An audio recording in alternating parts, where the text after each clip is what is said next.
This episode of the Good Friends, Better Enemies podcast is dedicated to the memories of Jody Hamilton and Bobby Eaton.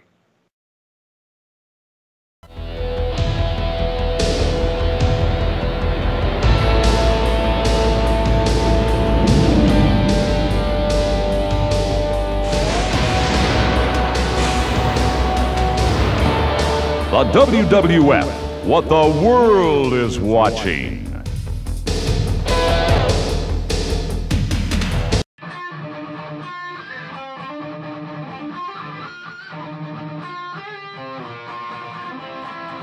Hey guys, it's Steve from Mandex here.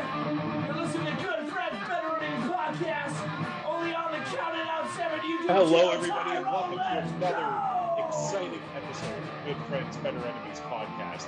My name is Tyrone, and as always, I am joined by the Bobby Eaton to my Dennis Condrey. Jay, how are you today, bud? I'm doing fantastic. How about yourself, Pally? You know what? I'm doing pretty damn good. I am excited. We have a lot to talk about. We have an exciting show, one that I actually have to rebook, and I'm not going to lie, Jay. I thought I was going to swerve you and give you this one after my Mania rebooking. And to be perfectly honest with you, I fucked myself. That's awesome. Well, just to get one thing out of the way quickly, I came up with a new name for us. And in fact, if we decide to go together as a tandem Halloween gimmick, we could call myself Earthquake and call you Tyrone. What do you think? I think that you need to go back to the drawing board on that one, my friend. Oh, you don't want to be called Tyrone? I have a lot of nicknames as is, and that is not what I want. All right. Well, we'll see what happens. Anyhow, ladies and gentlemen, this afternoon or this evening, whenever you're choosing to tune in to our beautiful podcast and our channel this week, we are covering SummerSlam 1991. As Tyrone alluded to, I, myself, Jay, rebooked the Royal Rumble 1991, and Tyrone booked WrestleMania VII. I guess the thinking being that I would be stuck holding the bag, carrying on to SummerSlam 1991, but it turns out that as things progressed, Tyrone is the one on the hook. So we're very interested to see what he has come up with this week. Yep, it definitely was a bit of a struggle. I had to go back and look at my notes and re-listen to what I did at Mania, but I think we're there. I think you're going to be mad at a couple of things. I think you're going to be happy at a couple of things, but we'll get to that shortly. We certainly will. I'm looking forward to touching on that particular year. It's a very interesting year in the WWF, and I think one that both you and I really enjoy going back and having a look at and rebooking.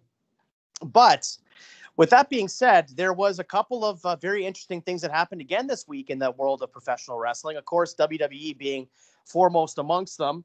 One big one. We are recording, spoiler alert, folks, on a Saturday evening, and last night we found out during the run of SmackDown that we had a smattering of releases from the NXT brand. But the first release I want to talk to you about, or rather it was a mutual parting of the ways by the sounds of it, how do you feel about Ric Flair departing the WWE? I mean, I don't want to say I don't have feelings about it because that's not true. But Ric Flair should just kind of be retired. I know that he was under an ambassador contract, and apparently a really hefty one. So to me, there's something that happened in order for him to walk away from the amount of money that he was offered. And from what I'm hearing, it was 7 digits. So it was a hefty contract, and he just wanted out. So it makes me wonder if he was just sick and tired of what they're doing, either with his daughter or with other people on the roster, or if he just didn't want to go and travel and be the ambassador and speak about the company. Maybe he's old enough that he's okay with retiring. I don't know. There's all the rumors that, oh, maybe he'll go to AEW and rejoin the Horsemen or something with Arn and Tully. I don't need to see that. It's 2021. Do we need a stupid 4 Horsemen reunion? Like, what are they going to do? Pass it off to somebody else? Isn't Tully already kind of doing that? Didn't Arn already do that with Cody? I don't know what the plan is. I think that it's just time for Ric Flair to retire, go be with his wife, and enjoy his life. You know, it's interesting that you say that while you were saying all those different scenarios, or sort of fantasy booking, for the lack of a better term, those scenarios. The first thing that popped in my mind was WrestleMania 2000. So you're going to have a horseman in every corner and have a four corners match at some point in AEW. That might be interesting. I mean, I don't know if I necessarily want to see that in 2021 myself. As far as Ric Flair goes, to be perfectly honest with you, I don't really care. I mean, obviously he had that health scare a few years ago, and he seems to be doing quite well now, which is outstanding news. But yeah, I don't care one way or the other. I felt as though with how they are dealing with legends right now in the WWE, he was probably the most overexposed of them all. He was on television weekly during the pandemic, which is fine. You know, you do what you want, you book how you want. If Flair wants to do it, I guess put him on TV. But that for me was not a draw. I felt like the bloom was off the rose in terms of his ability to captivate people to the program at this point. I mean, he was on television so much that he wasn't really a legend anymore in my eyes. He was almost more of just kind of a background player in the company. And as far as your questioning of him being upset with the way they booked Charlotte, I mean, I don't know if that's the case or not, but I mean, how could you book her better? She's already the face of the division. She's already won, I don't know, I think it's up to 11 championships. They're counting tag team titles for some reason. I mean, if he's upset about the way that Charlotte's been booked, then I think there might be some questions to be answered in that regard. Okay. So I maybe saying he's upset about the way she's booked is the wrong term. I more so meant maybe he's upset that it took him 20 plus years to win all the championships that they say he won, and she's done them all in 7. And maybe he's just not okay with that. Like the way that her most recent title win, she won it and lost it the next day. And we're counting shit like that. I could see somebody who's old school getting pissed off at something like that. It's just constant, something that I know you hate. It's a flip-flop. That's what it is. It's putting a belt on somebody just to give them one more title reign and then taking it off them almost immediately so that they can probably put it back on them a month later. No, I agree 100%. And I don't know Ric Flair, obviously. I don't know what his motivation is. I can't see him being upset because his daughter is being booked so strong. I can't see that either. I really don't know. I mean, this last month or so has been so extraordinary in terms of things that we probably thought we would never see or entered our mind's eye in terms of decisions that the company has made, and they have made consistently. I understand that they're tightening their belt. Listen, they're an at-will employment company. They have the option to terminate contracts whenever they like. I mean, fans don't like it, and I think a lot of the performers feel slighted by it. Obviously, that goes without saying. But at the same time, you know, they are doing what they feel is in the best interest of their company. You have to remember that they really bloated their roster with talent when AEW became more of a prominent figure in the industry. So this might just be a case of them trimming fat. Again, like, I don't mean that in a derisive way. I'm not trying to diminish anybody's ability or anybody's status, anybody as a human being or as a performer. I'm not trying to lump anybody into a negative connotation, but I just feel as though they really, really went overboard signing anybody and everybody that was potentially going to move a needle in any semblance of way going forward when AEW started. And maybe now they're at the point where they're thinking, you know what?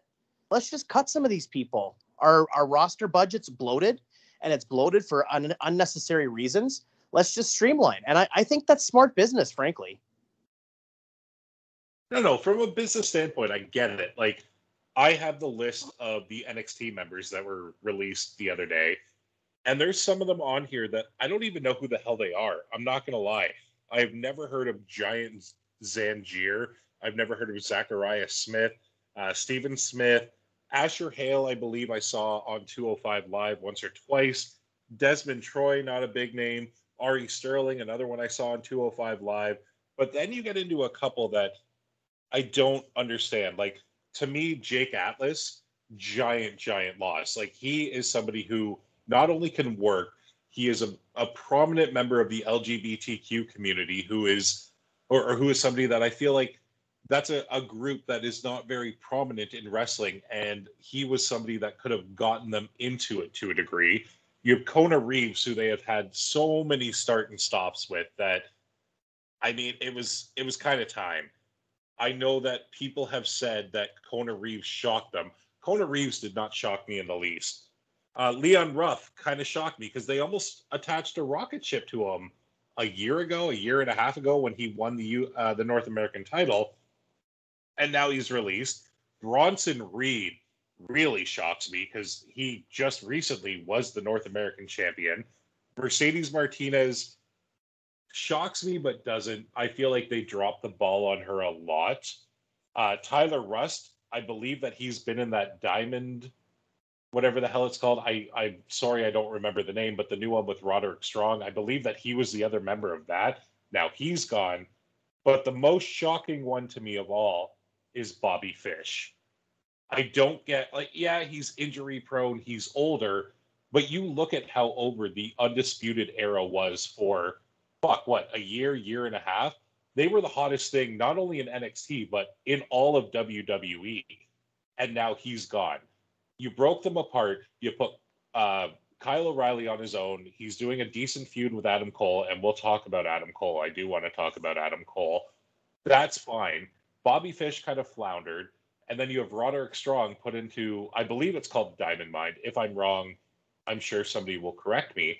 But he was also supposed to have other people in this group who were released in the last group of releases. And now Tyler Rust is released. Is Roddy next? Is that what we're going with? Yeah, I think this is sort of commonplace with a lot of these releases. I mean,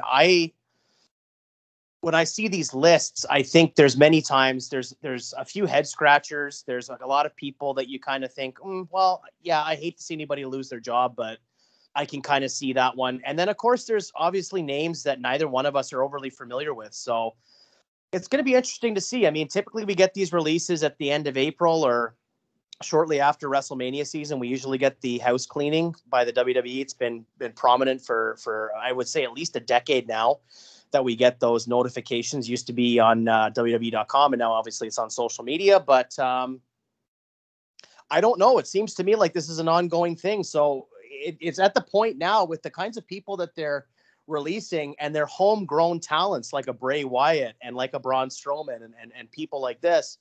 I sort of feel as though nothing is really a surprise anymore. It's going to be really interesting to see in the coming weeks and months how we go forward. Are we going to have more releases? Are we going to lose more people that we think are sort of ironclad, can't miss superstars? Maybe people that are in programs right now, maybe people that are going to be in programs going into SummerSlam, and post SummerSlam, they're going to be gone as well. So it's really hard to tell the landscape right now, but they are poised and they are obviously making moves to do some sort of a shift in the way they do business. So it's going to be very, very interesting to see where we go going into the fall this year. Now, let me ask you this. Is there anybody on either the main roster, NXT, other than, I'll just say, John Cena and Roman Reigns, that you think their job is 100% secure? Or are there people that, if they got released, it would genuinely surprise the hell out of you?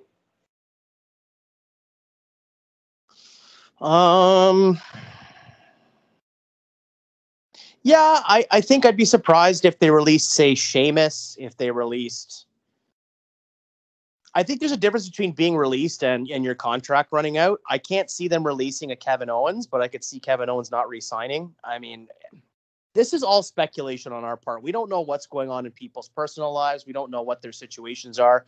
I'm sure there's a lot of, I'm not referring to Kevin Owens when I say this, but I'm sure there's a lot of people on that roster that aren't necessarily, working a lot. They might be at the PC. They might be keeping their skills tight, but they're, we're not doing house shows much. We're just starting to get back into that now. Television has been fairly scarce, being the smaller scale due to the pandemic.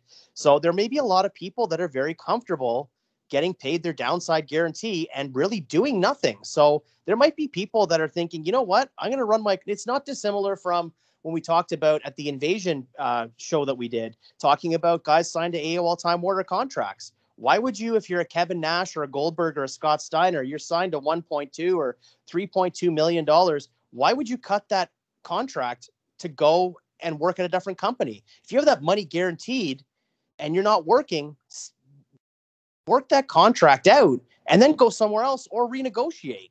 But to me, it's a no-brainer. If you are signed to that kind of money, I understand passion and all this kind of thing, but there's a small shelf life to being a performer, relatively speaking. Get paid when you can. And then when your contract runs out, go and apply your craft somewhere else where it's more appreciated. Well, on the topic of contracts running out, there are two pretty prevalent names who I guess their contracts are about to come to an end, and neither have re-signed yet. And we're talking about Adam Cole and Pete Dunne. I don't know if they're just not being offered something. Like I've heard, obviously, through the rumor mill and through the dirt sheets, that Adam Cole has been offered multiple things and just won't sign. Is Adam Cole leaving the company? Is he going to be with Britt Baker in AEW? Are they going to be the new power couple there? Is Pete Dunne done with the company? Wow, that was a weird sentence to say, but is Pete over it? Is he going maybe back to England? Is he going to go sign somewhere else? Are they going to re-sign? I personally hope they both do, because I love both of these guys. The best matches, not only in WWE, but in wrestling over the last decade at least. I can't believe that we're saying that both of them are about to go before, not before they got to the main roster, because at this point, NXT to me is the third brand. It's no big deal to not get called up. You're still fucking down there killing it. I don't know, Jay. Like, do you see them re-signing? Do you see them going somewhere else? What are you thinking? I really don't know. I mean, it's a hard thing to say. You don't know what the long-term thinking is. And of course, with booking being what it is, you could be told one thing, and then when you re-sign, you might be on that trajectory, and then suddenly things change. You could get injured. That derails your momentum, and then you don't end up where you thought you were going to end up.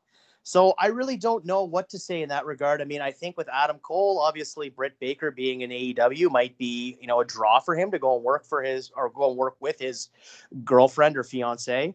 There might also be a thing that they would prefer to have their own careers and their own companies. I really don't know what the ins and outs of their relationship is. I will say with Adam Cole, I do think that if you're going to make him a main roster star, and I've advocated this for a couple of years now, I think the way to do it is to have him become the defiant, kind of I'm bigger than NXT kind of superstar in NXT, and then raise the ire of Triple H. I would like to see, if you're going to do a Triple H retirement type match, or it's a career versus retirement type thing, I would love to see Adam Cole be the one to face Triple H at WrestleMania. And that's how you bring Adam Cole to the main roster, is have him go over Triple H, the creator of NXT, versus the man who thinks he's bigger than NXT. And then maybe that's it for Triple H. I think that's the way to bring him in on the main roster. But if you're just going to bring him in as a random guy on Raw, or even a Royal Rumble, and then suddenly he's on the next night's Raw as a roster member, I think he needs more of an introduction, more of a grandiose introduction onto the main roster. Well, he has done Royal Rumble. Like, we saw him, what was it, 2 or 3 years ago? He was a surprise entrant, and he got quite possibly the biggest pop out of everybody. I think no matter where Adam Cole goes, he's going to be over. He's proven that time and time again. He's led the Bullet Club. He's led Undisputed Era. He has done things that nobody thought that a man, especially of his size and stature, would have done decades ago. He has kind of gone along with I know we've talked about these guys to death to a degree, but the Bryan Danielsons, the CM Punks, the Bret Harts, they are all in that same category to me. They're all the smaller dudes who prove that they can do everything and anything that anyone else can. Yeah, I don't disagree. Adam Cole, in a weird way, reminds me a little bit of Shawn Michaels. So I could see him coming into his own. Like, he's like almost like 94 Shawn Michaels right now. And I could feel like him coming in and, ascending the ladder and becoming a main event player. I definitely could see him being a headliner on the main roster if booked correctly. I think that he has the potential. Hold on. You see him potentially being a main event player? The man has been a main event player in every company he's worked for. I get what you're saying about comparing him to Shawn, but I wouldn't say 94 Shawn. I would say that he's on par with late 95, early 96 Shawn, like just before he finally had the boyhood dream come true. That's where Adam Cole is right now. Well, no, I just meant more along the lines of, yeah, I think where he is right now in his career, I think that he's like 94, maybe 95 Shawn. I didn't say that when I said potentially, I meant more along the lines of if booked correctly. I definitely think that he could be someone that would make a difference and move the needle for the main roster if brought in and pushed correctly, marketed correctly and, booked correctly. But I don't know if that's going to happen. And that might be a concern for him. Maybe he's happy in NXT and worried that if they want to bring him up to the main roster that, we've seen at time immemorial, they've screwed people up when they bring them up there. They completely take them away from the gimmick that got them over in NXT in the first place. And before you know it, they're marginalized and nothing. I mean, it's going to be a matter of time, if that's the case, that we're going to see Adam Cole jobbing out to Jeff Hardy in 90 seconds. So I don't know what's going to happen. As far as Pete Dunne goes, I think that he is very well served to stay in NXT. I think he's sort of a pillar of that particular brand. He makes a difference. He has outstanding matches. I just really think that for him, I would love to see him stay in the Fed for sure. Well, fuck, you look at Pete Dunne and you look at, I think it was TakeOver Chicago 5-ish years ago. Him and Tyler Bate had one of the best matches I have ever seen. You can ask any wrestling fan, period, if they watch the sport like you and I do, where we're not just watching Raw, we're not just watching SmackDown. You and I actually watch all of the events. Like, I know you don't follow a lot of the other companies as much as I do. You still follow, but you're not into it as I am. But my God, I would put Tyler Bate and Pete Dunne up against anything that has happened in the Tokyo Dome, up against anything that has happened in the NWA, anything, anywhere, from any time frame.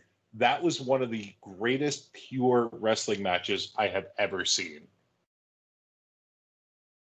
Yeah, it was an outstanding match. I remember watching it. I also love that JR was on commentary for that one too. I thought he added a lot to it. I thought it was an excellent expose, and I think again indicative of what NXT is capable of.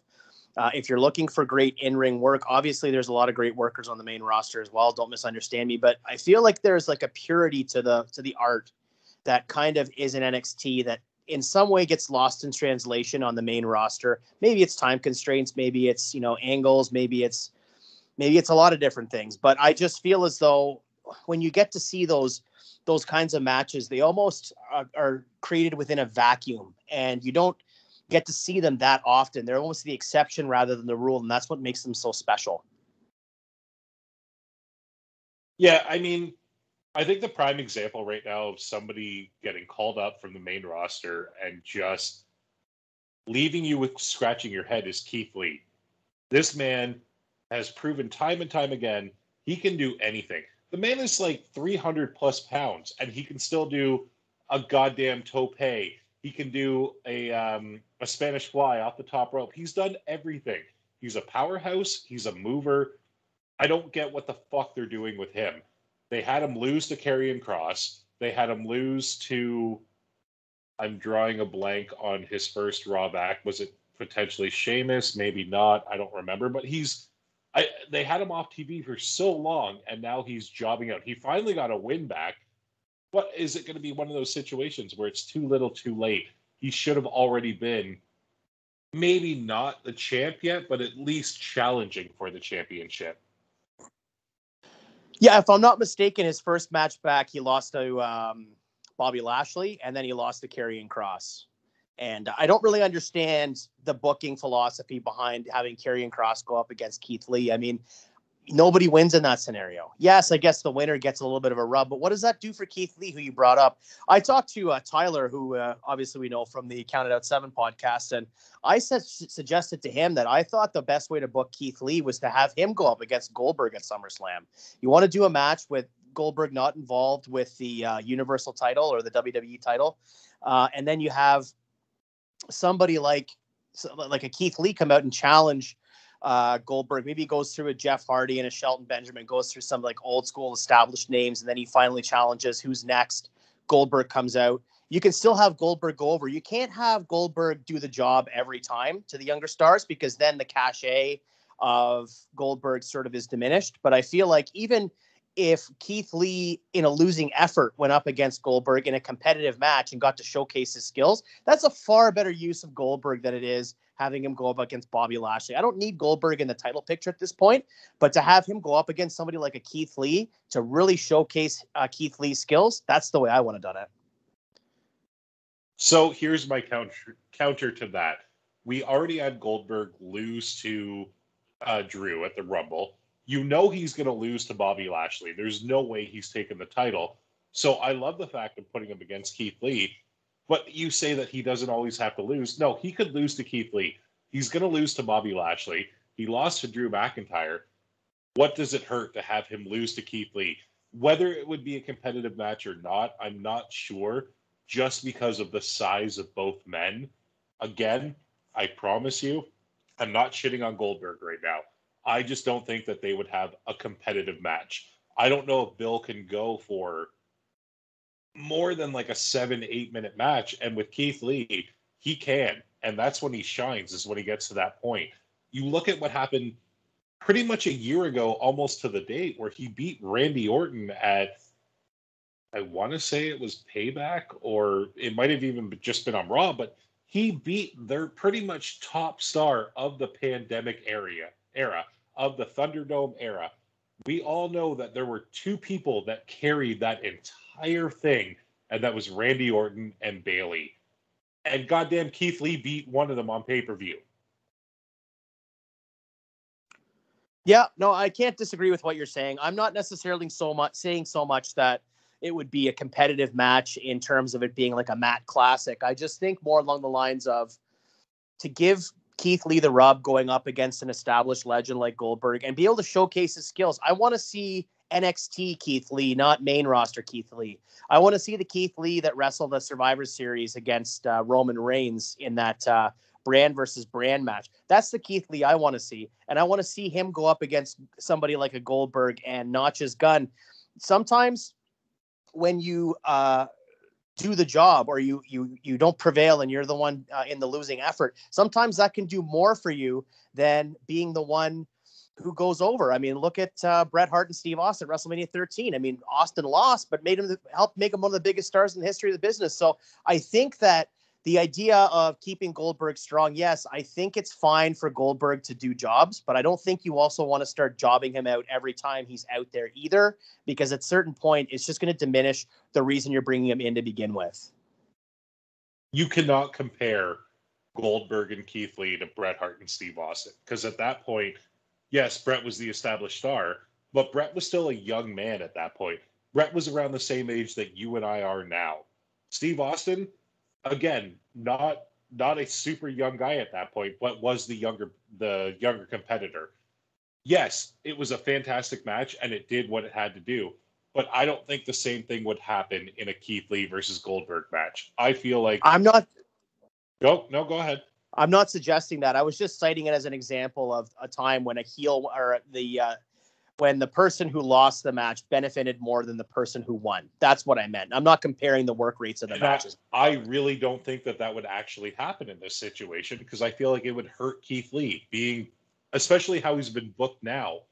I don't think that if you bring Goldberg back and have him lose to people over and over again, it diminishes him at all. The guy shows up twice a year, all of a sudden decides he's challenging for a title, says he's next, and then loses.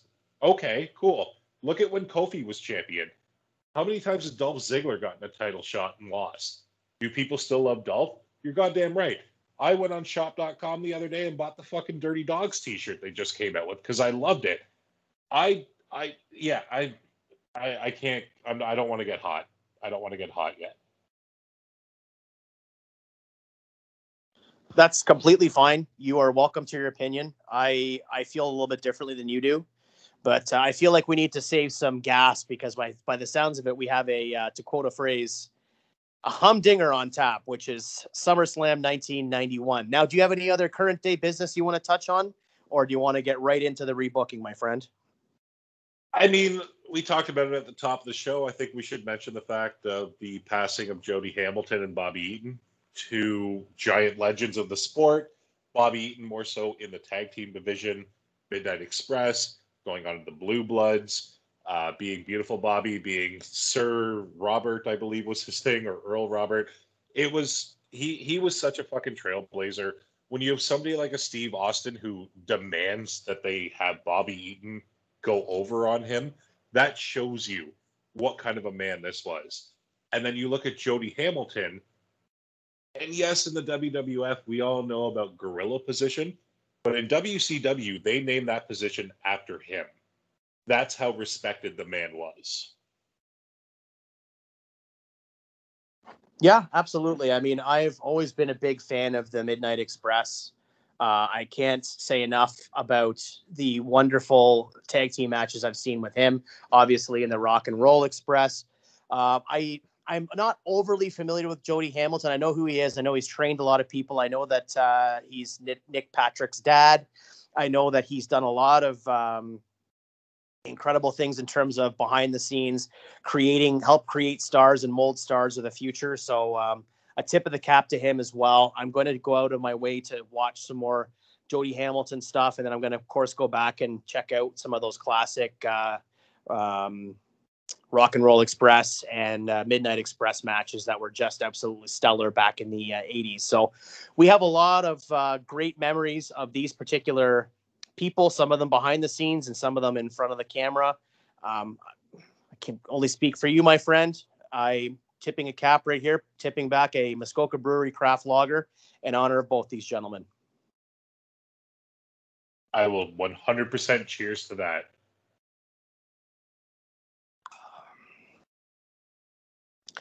Well, that was a delicious sip. I really enjoyed that. So, as we alluded to at the top of the program just a few moments ago, we are covering SummerSlam 1991, which took place at the Mecca. It took place at Madison Square Garden.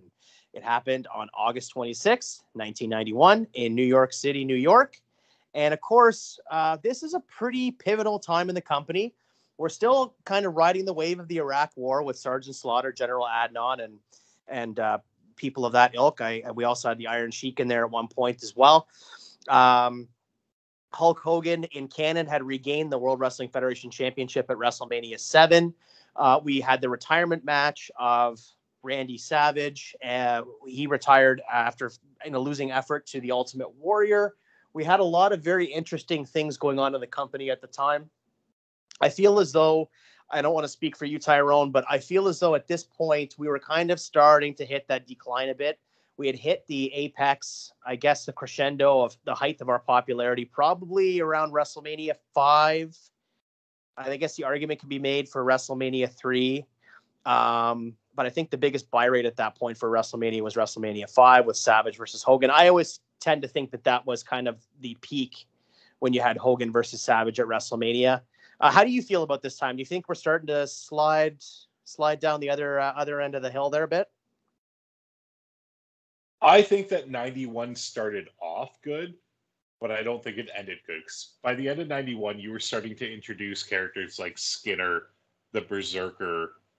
Nails wouldn't be too long after. We were getting a lot of the really, really shitty gimmicks that we've all come to grow and love with from this era.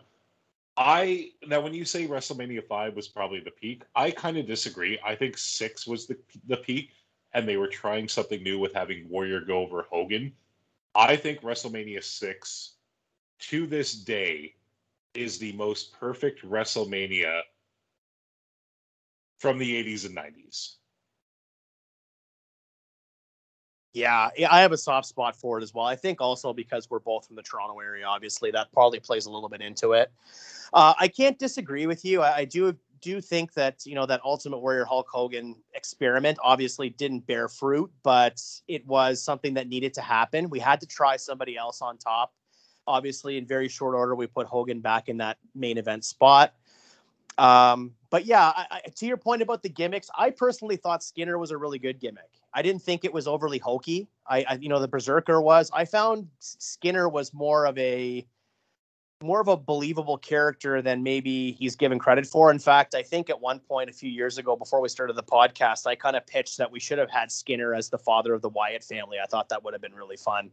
But yeah, but to your point, we were starting to see a little bit more of the gimmicky stuff. We get the Repo Man not too long after this, and we start getting, some other people as well. Some other, Doink would be in 1993, I believe he debuted. So we were starting to slowly slip into that. But not only that, but you took established stars. Sorry, not to cut you off, but you also, like you said, Doink with Matt Bourne.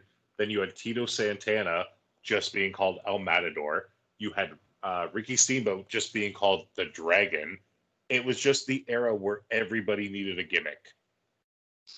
Yeah, and not in the same way that they needed gimmicks. Like, everybody had a gimmick in the 80s. That was the old cliche thing that they would say, right? When you were working a territory and the WWF was really catching fire in 85, 86, 87. They're like, oh, just go up to New York and they'll slap a gimmick on you. You'll be a millionaire in a year kind of thing. And it doesn't necessarily work that way. I think that if you look at eras like the Attitude Era and you look at the Golden Era and the late 80s and early 90s, or more so the late 80s, both time frames, the industry as a whole, but especially the WWF, was so on fire. It was so over, even to the general population. It was part of pop culture. It was button words. They were all over SNL and Sports Illustrated and things of that nature. So I think that there can be an argument to be made that certain gimmicks were over because the entire company was over. Whereas if you had done some of these gimmicks that we saw in the 80s or even the Attitude Era later on in a different era, they would have flopped completely, like a Red Rooster type thing, right? You get that in 88, it's fairly over because it's 88 WWF. You do it in 93, nobody wants to see it. Was it over in 88 though, or did it flop then too? I don't think really much flopped in back then. I mean, everything was over to a degree. What else was there that you can point to in terms of a gimmick? I mean, oh gosh, I don't know. Maybe the Genius. Even the Genius was like a pretty stupid gimmick, but that was fairly over for a while. Brutus Beefcake was a stupid gimmick, the Barber Beefcake, but it got over. The Brooklyn Brawler. Yeah, but the Brooklyn Brawler was awesome. Yeah, looking back, yeah, but back then, no, he wasn't. Everybody fucking hated him. And not even because he was a bad guy, they just didn't want to see him. Fair enough. Anyways, there's a lot of examples we can point to in terms of gimmicks that maybe were not of their time. I just feel as though when the company as a whole is over and the industry as a whole is super on fire, you can get away with a lot more of those hokey gimmicks. I mean, the Bushwhackers were a horrible gimmick, but they got over. They were kid friendly and all that kind of thing. But now, if you'd done the Bushwhackers in 97, it would have fallen on its face. So it's really interesting to see how there's ebbs and flows. And so in terms of the gimmicks coming in the latter half of 1991, I do feel as though some of them were viable and others were starting to get to that occupational gimmick phase. Yeah, I mean, I can't argue that at all. At least we weren't at Bastion Booger yet at this point, because to me, that's still one of the worst fucking gimmicks we've ever had. But that being said, let's stop talking about bad gimmicks. Let's get into this fucking beautiful pay-per-view from Madison Square Garden from 1991. It is SummerSlam, baby, and I am goddamn ready. As am I. So are you going to remind our wonderful listening audience about how we ended WrestleMania 7? Or rather, how you ended WrestleMania 7. Yeah, okay. So let's go back to the Royal Rumble of 91. Let's paint the portrait, shall we? Let's look at the fact that Jay had Earthquake win the WWF title at the Royal Rumble 97 or 91. I don't know why I said 97. And I was like, okay, this is fucking dumb. But then in the main event of WrestleMania 7, I did something even dumber. And I had Earthquake retain the title over Hulk Hogan. And I don't know why the hell I did that. I had the Hart Foundation breakup, which made sense. What else did I do here? I kept the Ultimate Warrior match. I had Mr. Perfect defeat Texas Tornado for the Intercontinental Championship. Jay had put the tag titles on the Rockers, so I had to put the Rockers in the losing position because we all know the Nasty Boys are the best tag team. So yeah, this is the kind of stuff that I'm working off right now. I will get into what happened at Mania 7 going into SummerSlam match by match if I need to for the build. But yeah, I really screwed myself over on a lot of times here, and I am definitely eating the bullet right now. I actually can't wait to see what you have here. So while I go freshen my drink, I would like to bring you to Madison Square Garden on August 26, 1991. Did you cover the dark match, my friend? Nope, no dark. All right. Well, our opening contest is a 6-man tag team attraction scheduled for one fall with the British Bulldog Davey Boy Smith, the Dragon Ricky Steamboat, the Texas Tornado Kerry Von Erich defeating Power and Glory, that's Hercules and Paul Roma, and the Warlord accompanied by, yes, he's still there, Slick.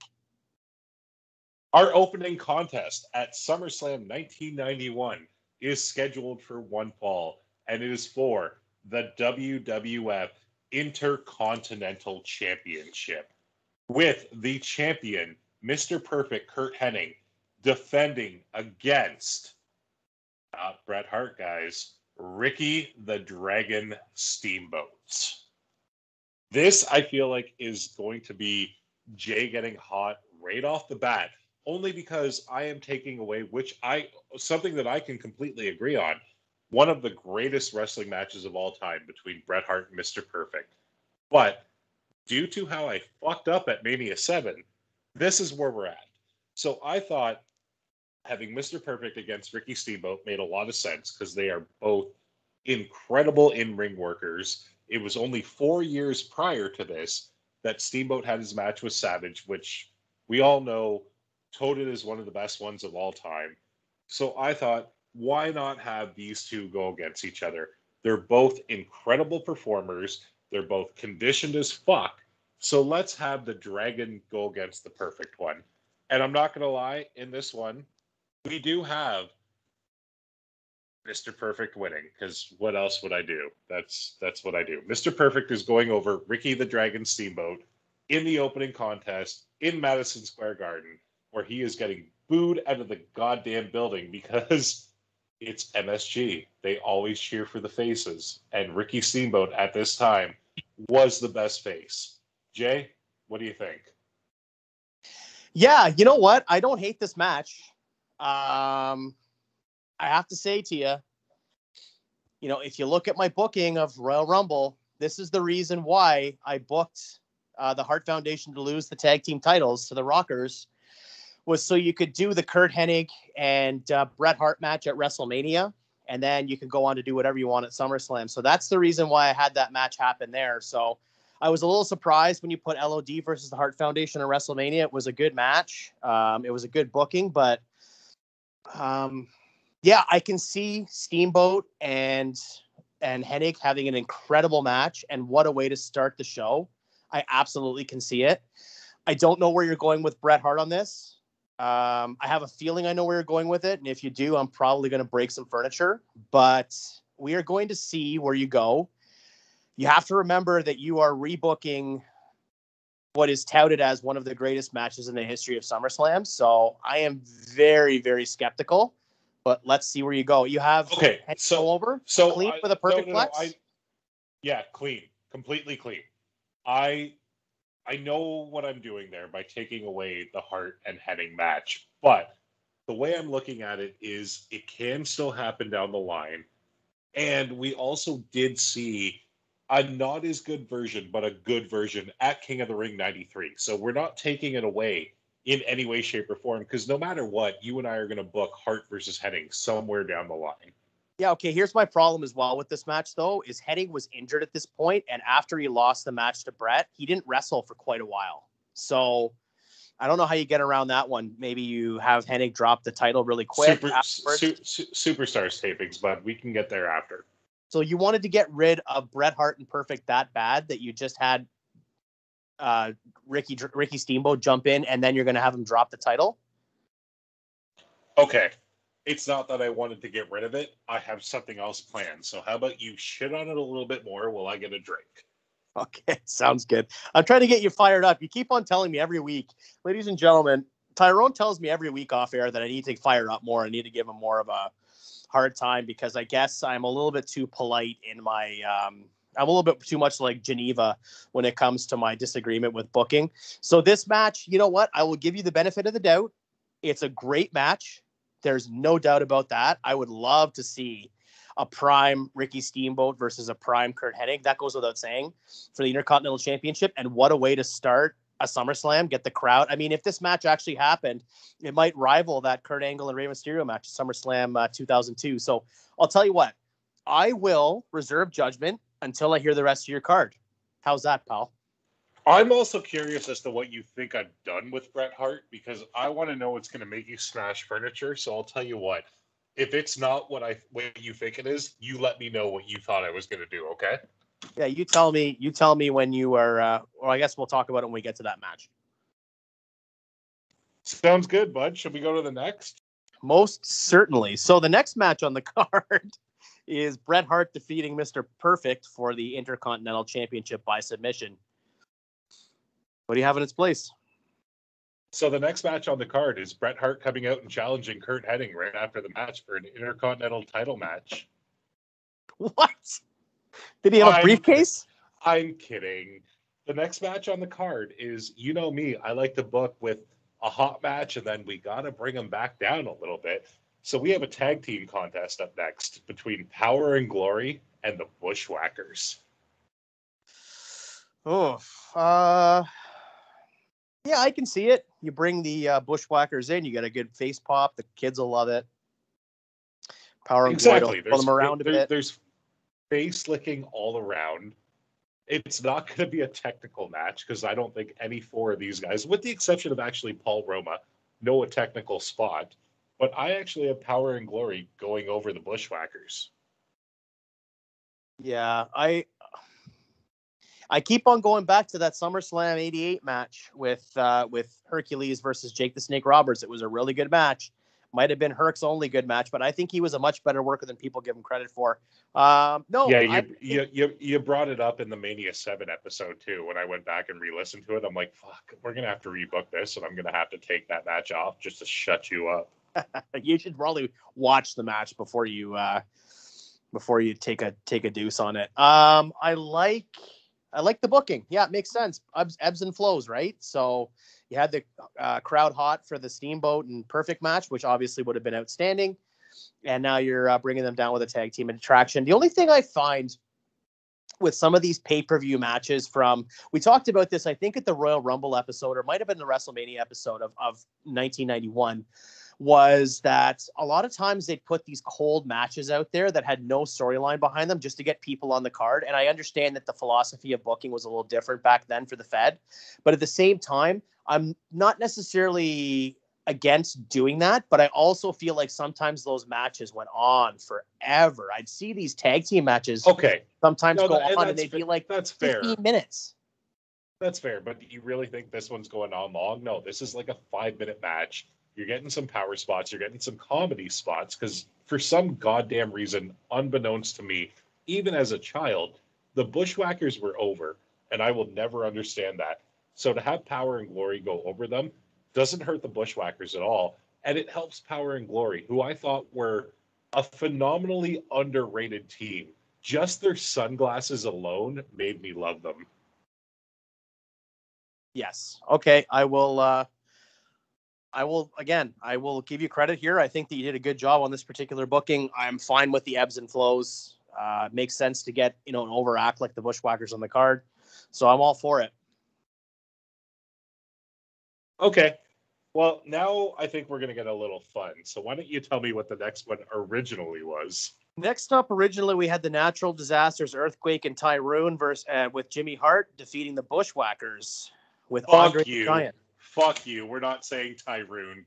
We're not starting that. Go fuck yourself. So what do you got for me? The next match on the card is a Jailhouse match between the Mounty and the Big Boss Man. So this was on the original card, but I did do a little tweak.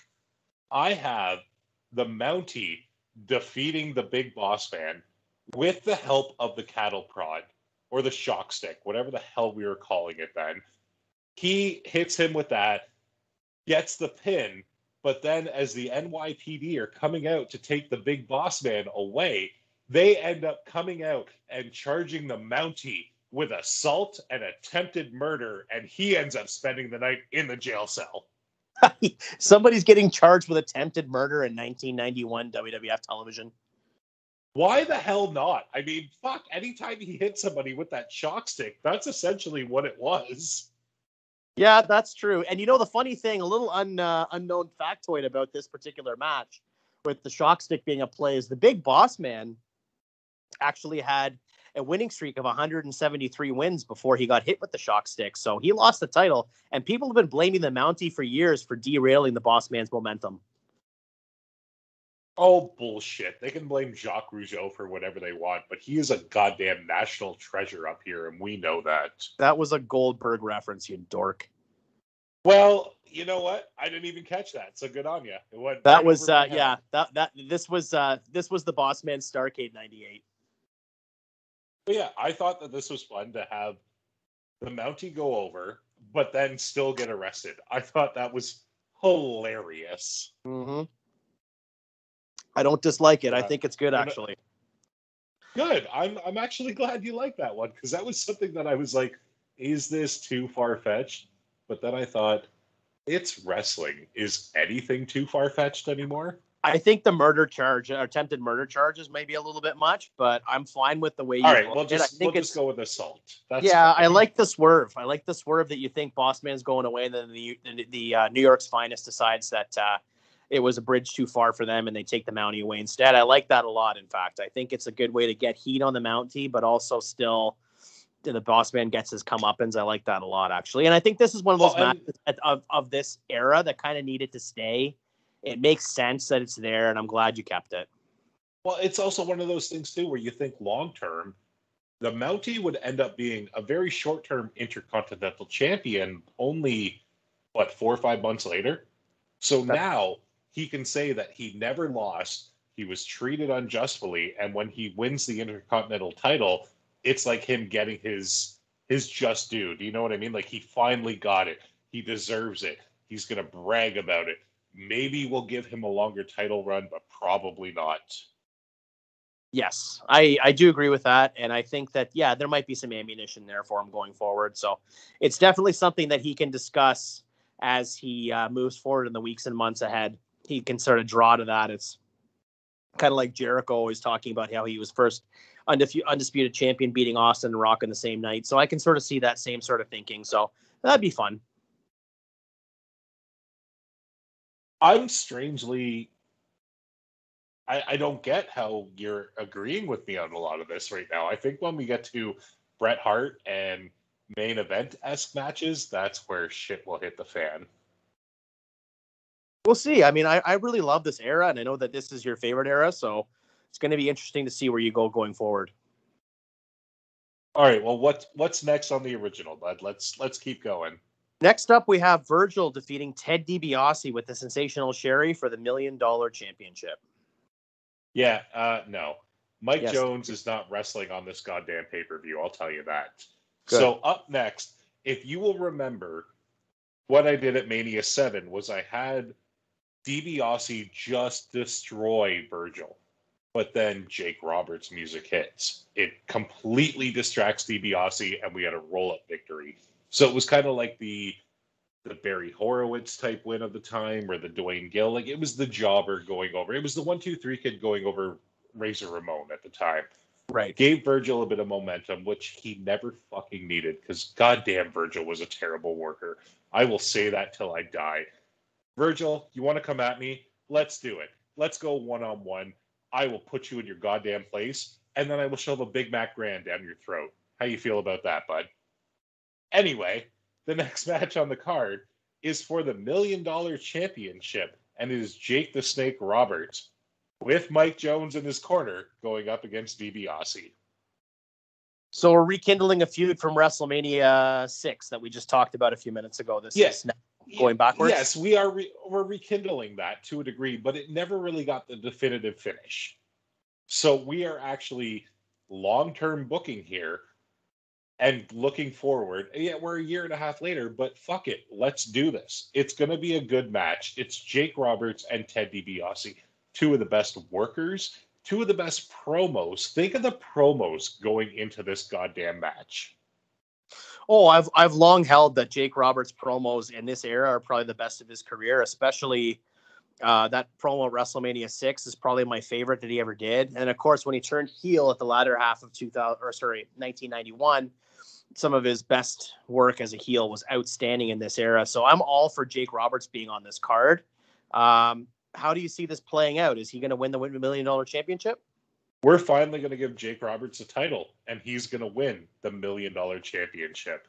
How he's going to get out of this down the road, I have not thought that through yet. So please don't give me Survivor Series 91, because I feel like that's going to be a terrible, terrible thing. But yes, Jake Roberts is going to win the $1 million title. And when he celebrates, Virgil is actually going to go into the $1 million man's, I don't know, I guess it would be Sherry's purse or whatever, and take all the money, and they're going to just make it rain in Madison Square Garden. Kind of similar to what they did in Skydome, but it's not Jake just going around giving out money. It's Virgil throwing money everywhere. Yeah, and not giving it to Mary Tyler Moore, who clearly needed it at the time. Oh, she definitely needed that $100 bill. We all know that. Exactly. No, I'm okay with this. I don't mind it. I kind of think it'd be fun if you just had, Jake give the $1 million championship to Virgil and be like, here, I don't want this. You take it. And, I prove my point. You can have the title now and you can defend it going forward. That might be kind of a fun way to do it because it wasn't a legitimate title. So it wasn't something that was being defended weekly or what have you. So I kind of like the idea of doing that. But no, it makes sense to me that you have Jake go over. I think, yeah, this all sounds good to me. Well, I feel like now we're about to hit something that I'm excited for. So what do we have up next, bud? Well, next up on the card, we have the Big Boss Man defeating the Mounty in a jailhouse match. The next match on the card is contended under Canadian Stampede rules, and it is Bret the Hitman Hart going one-on-one with that big old rhino, Jim the Anvil Neidhart. I knew you were going to do this, and this is the stupidest match ever. Really? You're going to have Bret Hart go up against Jim Neidhart?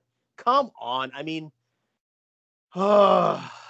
we saw those matches during the Heart Attack Tour in 1994. In fact, I remember a pretty prominent one in Montreal happened. I think it was a cage match. It was Jim Neidhart versus Bret Hart for the championship. This match would not have been good. I mean, I'm not trying to dismiss Jim Neidhart. He was a great worker, but I just can't see these two having a good match. And you're replacing this match with the perfect match? No. Not for me. Okay. I knew I was going to get a lot. Does Jim Neidhart go over? No, Bret goes over, actually. Because Bret is still going to be the face of the fucking company going forward. And we need the younger stars being built up. Jim Neidhart is a stepping stone for Bret to get where he needs to be. We ended the Hart Foundation at 7. We're building to that final rivalry. Well, all the great tag teams have had it. You look at Shawn and Marty. You look at, I'm sure, a lot more that I can't remember right now. But all the great tag teams. One example. All the great tag teams. I mean, I'm sure we saw the Repo Man versus Crush at some point. So there we go. That's another one. Yeah. Let this happen. We never got Martel versus Santana on a pay-per-view. We didn't get Anvil versus Bret Hart on a pay-per-view. Probably for good reason. You're right.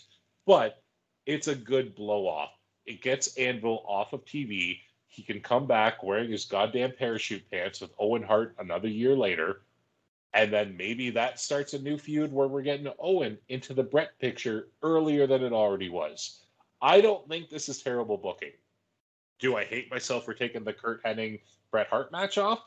A little bit. That's why I gave you Ricky the Dragon Steamboat. Because if there was anybody that was going to have just as good of a match as Bret, it's Ricky Steamboat. Yeah. Okay. So here's my thing. I just want to make it clear that I don't think that either Bret or Jim Neidhart are bad workers. I mean, they're both excellent workers in their own way. I feel like this match would be a clash of styles. There's a reason why these two guys worked as a tag team. One guy was a finesse guy and one guy was a power guy.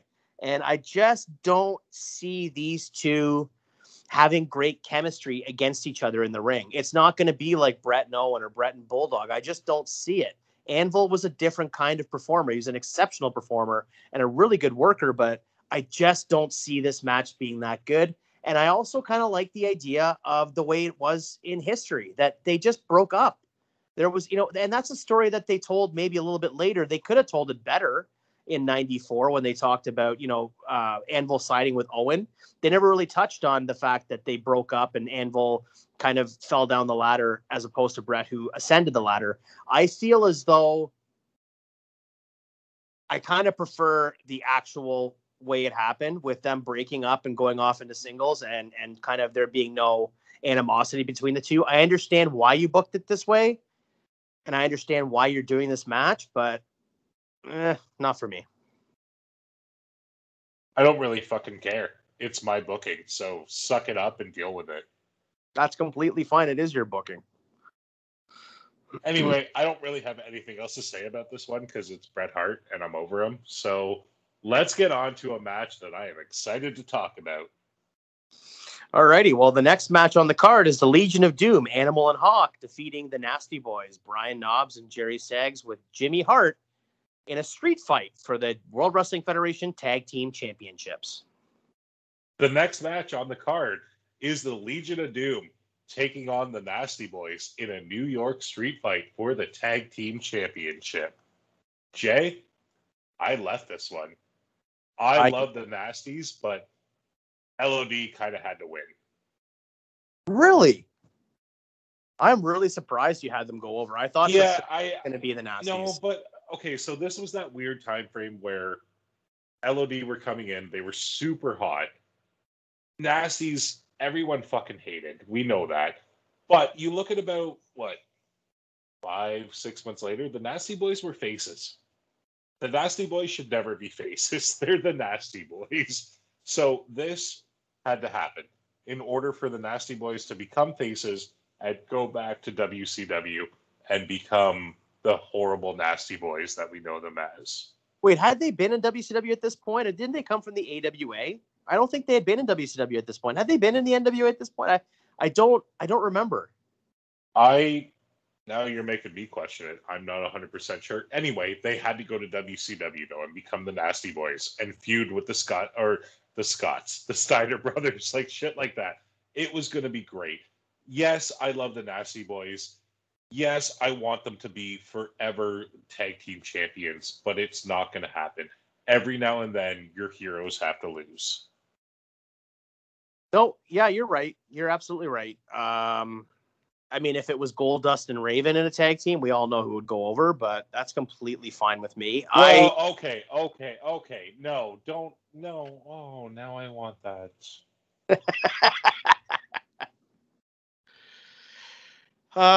Yeah, Johnny Polo and Dustin Rhodes versus the Legion of Doom. That for sure would have been a humdinger back in 91. That would have put butts in seats. It certainly would have.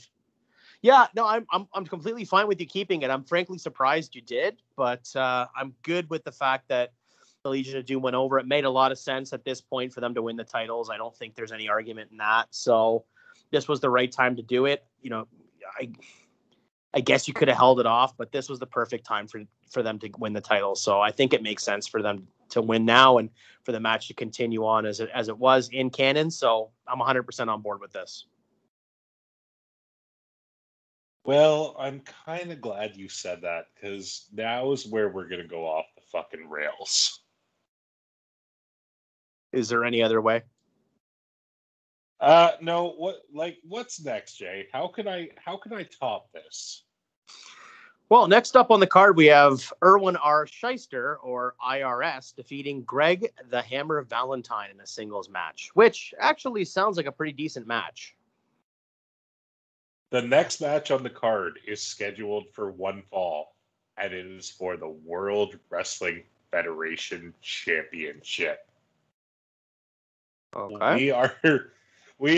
Oh my God, I can't even say this one right now.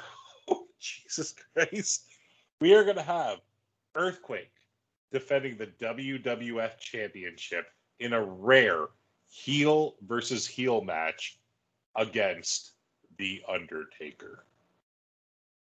Really? Okay, so hear me out here. We would fast forward 3 months later and Taker would get his win for the title. It would be corrupt. It would be Ric Flair interfering. Then we would get this Tuesday in Texas, and then the title would be held up, blah, blah, blah. I'm sure we can still rebook that down the line to make 92 Rumble happen. But I thought, if we're going to give fucking Undertaker a title run, why not actually give him one that could last more than 3 days? So I do have The Undertaker going over Earthquake for the WWF Championship in Madison Square Garden in a heel versus heel match in 1991. Come at me, motherfuckers. Yeah, you know what? I didn't even realize until now that The Undertaker isn't on this card. So, I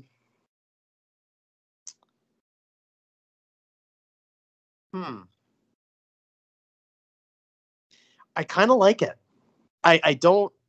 I don't know. Like, there's something about it I kind of like. Okay, but right? Like, it makes sense. Like, if you're going to put your faith in him and actually let him have a title run, make it more than 3 days. Give it to him now. Sure, he can lose down the line to Hogan, or it can get convoluted down the line, and they still hold the title up, and you still get Royal Rumble 92. You still get the fucking with a tear in my eye promo down the road, but why not? He was in his rookie year. They were pushing him to the moon. He was defeating everybody. Why not have him be the one that defeats Earthquake? He's beaten big men. He has had terrible matches with big men, but he's still come out strong. I'm sure this would be way better than a lot of the other ones we've ever seen. Because you got to keep in mind, in 91, both of these men were in their 20s. They could still go. I think that this would actually be a competitive, good match. Like, you could have Earthquake do the, was it just called the Earthquake Splash or whatever his finisher was? You could have him do that and and he gets up and goes to do it again, and have Undertaker sit up as he's going for it again. That visualization is incredible. And I feel like Taker could get him up for a tombstone if he had to. No, I hear what you're saying, and you don't need to sell it. I think I kind of like it. I like the idea. See, the thing that sells me on it is this: The Undertaker at this time was kind of like an island into himself. Like, yes, he was a heel, obviously, but at the same time, he was kind of like a heel that other heels would be afraid of. That was kind of his gimmick, was that he wasn't just a bad guy and siding with other bad guys. He was a heel that everybody was afraid of. So I kind of get it. I can, the first thing that came into my mind was just the Undertaker doing that top rope walk on Earthquake. That's the first thing that came to mind. I don't know at this point if I necessarily see Quake getting up for a tombstone. Maybe. I feel like it's more of a chokeslam pin type thing. But yeah, I mean, we've talked about streaks a couple of times on this episode, and I mean, the Undertaker was on a roll at this point. So yeah, I think I'm okay with it. The only thing is, I think it's more impactful if he beats Hogan for the title for the first time. But at the same time, you completely take the wind out of the sails by having him, drop the title or have that controversy at Tuesday in Texas. So maybe this makes more sense to have him hold the title for a couple of months and then drop it at Survivor Series to probably Hogan. It would have to be. I don't really think anybody else at this time could really go over Taker. Well, no. Okay, so or you could have him win in controversy against Hogan, so at Survivor Series, still have Tuesday in Texas, and then go into Rumble.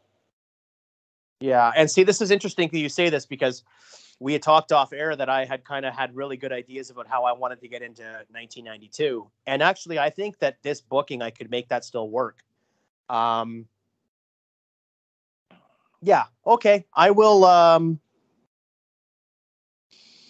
I'm good with this. I like it. I think it's good, and I think it makes sense. I I'm good with this. genuinely was questioning whether or not you're going to like this or not. I'm like, it's going to go one way or the other. Either I'm going to get told to grow the fuck up and stop blowing smoke up everyone's ass, or you're going to be like, no, it's Undertaker. It makes sense. Exactly what you just said. Yeah, it's not that it's just Undertaker, but exactly how you phrased it makes all the sense. Yeah, it's not because I'm a taker mark. It's because it does make sense. And I think you made up for the Bret Hart and Jim the Anvil Neidhart. Jesus, easy for me to say. Jim Neidhart match. I think you made up for that here. I think this is good booking. I like it.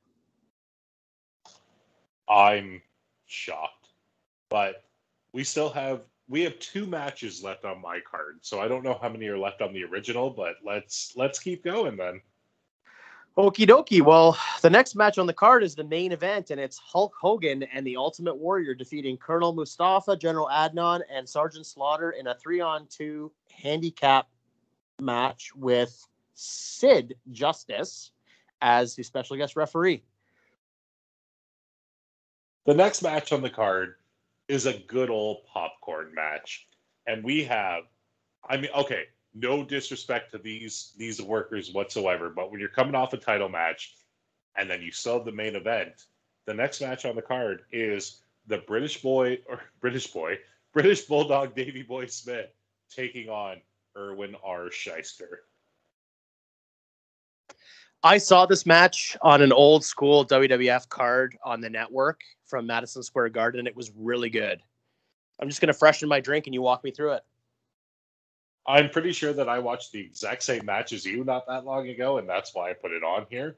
But yeah, you have the Powerhouse and the Bulldog. You have the kind of, I don't want to say chicken shit heel with IRS, because he was, but he wasn't. And yeah, it's just going to be a good wrestling match. It's not going to go long. It's probably going to go about 6 or 7 minutes, enough time that people can go to the bathroom, go get popcorn, go get a beer. I know that's terrible to say, but we all know what these matches are there for. There is something between the semi-main event and the main event as a buffer, and this is what it is. So you put 2 really strong workers in there, and I have the British Bulldog coming out on top, because we just had a heel versus heel match. We had the dead man win. Everybody was afraid of him. So let's bring them back up with the good old-fashioned British Bulldog winning everything. I think that makes sense. We don't have the taxman coming for us. We have the lovely Matilda and the beautiful braided hair of Davey Boy Smith coming out on top. The reign of hair, right? I like that. I mean, it makes sense, though. No, it does. Yeah, and I think it makes a lot of sense to get IRS. He was a relatively fresh gimmick, fresh character in the company at this point, so put him on the card. Yeah, it makes all the sense. I'm fine with this. I'm actually pretty good with your entire card, with the exception of the Intercontinental title match and the Bret Hart, Jim Neidhart match. Well, now it's time for our main event. And our main event of the evening is scheduled for one fall. And it is a one-on-one contest between the goddamn evil son of a bitch, Sergeant Slaughter, going one-on-one with Hacksaw Jim Duggan. So what's the actual main event? I'm not even bullshitting you right now. This is what I have booked. So there's no Hogan, no Warrior. No, why? It doesn't always have to be that. We had Hogan taken out by Earthquake and a bunch of people at Mania 7. He is gone. We will bring him back when we need to. We're not there yet. Okay, well, I guess you may as well make this a dark match. I mean, you should have just gone off the air with The Undertaker and Earthquake then. I don't know why you have this as the main event. The main event is Hulk Hogan and the Ultimate Warrior taking on Colonel Mustafa, General Adnan, and Sergeant Slaughter. I can't change this one. It is what it is. Yeah, you can't not have Hogan on a 10-pole pay-per-view event like this. Yeah. I mean, we all know the story of the match. I'm not going to run through. When you go back to my Mania 7 booking, I had Slaughter and Piper in a flag match. Much to your chagrin, you wanted a boot camp match. That's what you're hoping for. That's what you're trying to set me up for. But I gave a flag match. It was still a no DQ flag match, so we were pretty much there. So I said that you have Slaughter win that, and then you have him go over all the American boys, including Hacksaw Jim Duggan. So he beats a Jim Duggan. He beats a good old boy Scott Casey. He beats a good old boy in Sam Houston if he comes back. I don't know. It's all the red, white, and blue, white meat. He's knocking them all out. He goes after the Coco Bewares. He goes after all the people that aren't any kind of a threat to him. And he does what he does for the buildup of the original WrestleMania 7 with Hulk Hogan now. He does the burning of the shirt. He challenges him. He says that Hogan's nothing but a maggot puke. We get all of that. He brings in the Iron Sheik as Colonel Mustafa, just like he has. Hogan recruits the Ultimate Warrior. We have this tag match. The only thing I'm changing is I don't think Sid needed to be the referee. And this is not me shitting on Sid whatsoever. I just don't think a match of this stature needed any kind of a guest referee at all, let alone Sid. I actually agree with that. I'm fine with Sid not being in this match. About the flag match, I have to say, you just reminded me, because I was listening to our WrestleMania 7 episode just to prepare for this, and you booked a flag match between Slaughter and Roddy Piper, but I book a flag match between the Dudley Boys and La Resistance. I booked a flag match between a Canadian Scotsman going for fucking Old Glory and an American going for the Iraq flag. I'm well aware of what I did, but it's still better than goddamn baguette match. That baguette match was awesome, and you know it. No, not at all. Not even in the slightest. But yes, this main event, the finish stays. Ultimate Warrior still gets fired. I shouldn't laugh at that, but that's what happens. He literally runs into the back to Vince going, "You're fired." You know what? You can laugh because it is funny. I do think it's funny that the dipshit made so much money and everything else, and so he just tries to hold up Vince. And you listen, I'm not a big defender of Vince. I know that he has his detractors, and I know he's done wrong. He's no saint, but I feel like he did right by the Warrior, and oh god. So, yeah, I guess you kind of had to blow this whole thing off. I personally would have preferred to just have Slaughter. But also, to quote you, we had to get Sergeant Slaughter to the point that he was teaming with Nikolai Volkov down the road. We certainly did. I feel like I would have almost preferred at this point just to have not to have Warrior on the card at all, and just have Hogan versus maybe all three, or just have Hogan versus Slaughter in a boot camp or something. But I understand why you kept it. I'm happy that the Warrior, if we're continuing to book 91, is not going to be a part of it anymore. But no, it makes sense to me that you kept this. It was the big draw for the pay-per-view, so I like that you have the Undertaker going over on Earthquake. The more I think about it, the more I like it. So, honestly, all in all, I really like the way you booked this card. I think you did a great job, with the exception, of course, of the except Bret Hart. Yeah, of course. Well, it's not even Bret Hart. It's not even Bret. I get it. I could have blown off the feud between Anvil and Hart on Superstars or on Challenge, but or not even have an angle at all. No, and I get that, but I go back to Strikeforce where that never got the proper blow off. You look at even the Rockers, it took forever to get their proper blow off, which I don't even think they had, only because, to no fault of Sean, Marty kept getting released and had personal problems. So I thought this was the one chance to actually get a proper tag team blow off. See, but the difference to me, though, is that at the time, they already had the breakup angles, like with Strikeforce and with the Rockers. There was already a breakup angle. In this scenario, there was never a breakup angle. So for them to break off and just be solos, single stars, I'm fine with. I understand why you did it. I completely get it. And I really don't think it would be that bad of a match. I'm just comparing it to what Bret Hart and Mr. Perfect was, and it wouldn't even be close, but it'd be a different kind of match. So, and again, that's not an indictment of Jim Neidhart or Bret Hart. I just think it'd be a case of styles clash more than anything. No, that's totally fair, but I stand by my booking. I stand by everything I did today. I tried to piss you off, and I only got you semi-hot. I didn't hear any actual furniture break, so you're fucking lying on that one. But yeah, I'm okay with this. I have a mute button. Yeah, I'm sure you do, but I still don't think you broke anything unless you sat too hard. Hey, that's not nice. Oh, burn. Anyway. Good old earthquake in Tyrone. Jesus fucking Christ. I'm never going to let this one down, am I? No, it's I think that it was a good booking. I think I did well, and I think you need to admit that I am the better booker out of the two of us. I will never admit that you're the better booker. I will say you did a good job on this card, but you being the better booker overall, I don't know. Even a blind squirrel finds a nut every once in a while. You know what, Jay? Why don't you put a poll up on Twitter and see who people think the better booker is? Let's do that just to see what happens. You know what? I'm fine with that. Let's do it. I can't wait to see.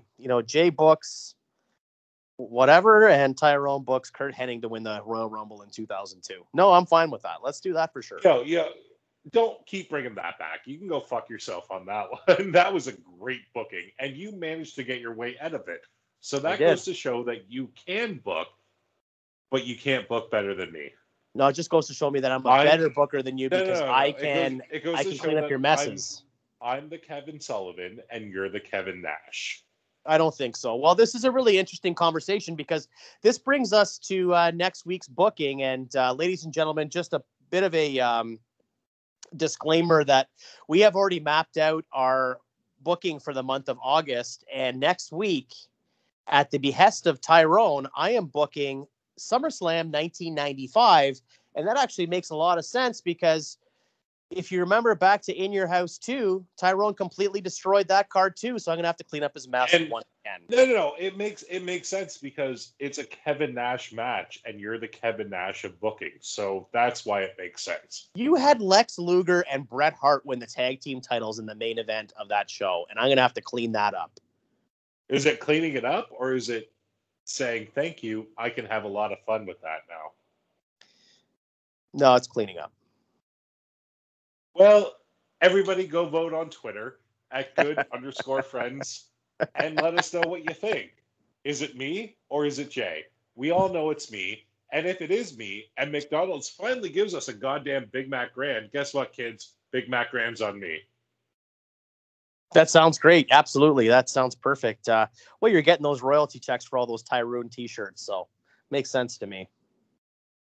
You know what? If you actually come up with a goddamn design for that t-shirt, I will fucking wear it. I will for sure think about it. Exactly. You don't have the creativeness for that.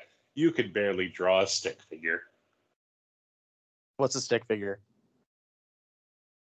Yeah, I got nothing on that. I am a big fan of Kate Moss. Anyhow, ladies and gentlemen, you've been listening to SummerSlam 1991.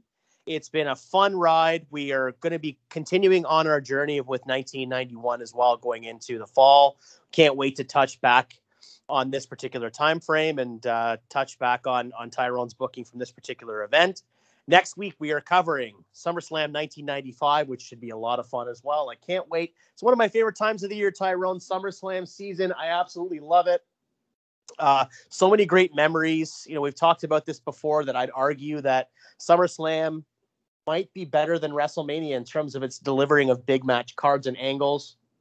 There have been a lot of years where I've thought SummerSlam was better than WrestleMania. So it's one of my favorite events of the year, and I can't wait to go further into the season and touch on a lot of other events coming forward. What do you feel? I kind of agree. I kind of don't. I think that I'm in the... Oh, I'm going to lose the whole just by saying this. I think Survivor Series has always been the best build, but yeah, SummerSlam's great. Let's go. Early Survivor Series. Early Survivor Series. Up to 93, 94. Okay, if you want to say 96, that's fine. I'm not going to lie. I don't really give two shits about this year's SummerSlam so far. We're going to see Goldberg. Great. We're going to see Roman and John Cena. Great. Other than that, who fucking cares?